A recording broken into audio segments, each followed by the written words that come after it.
How's it going, everyone? In today's video, I'll show you the best settings for your mouse and keyboard on OSU. So there's only one way to do this, so just head over to the settings on OSU.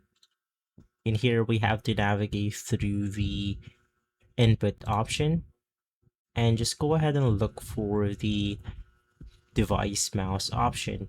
In here, it's really necessary to match your sensitivity with the previous game that you are currently playing. So for example, if you're playing something like Valorant or Counter-Strike, you want to go ahead and use an online converter in order to convert your previous sensitivity to the sensitivity that we have right now. So from there, of course, you then want to change the inputs for your keyboard. So generally, it's just going to be inside the keybinds option. In here, we have the shortcuts and gameplay bindings.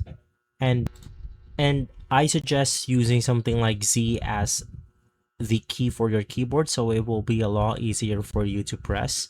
And the right button is going to be X. And of course, the secondary key binding is going to be mouse 1 and mouse 2.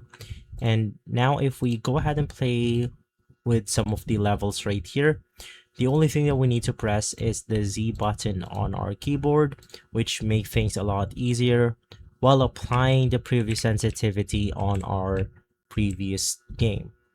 And so guys, if this video has been helpful, leave a like, subscribe, and follow us for more videos like this. Thanks for watching.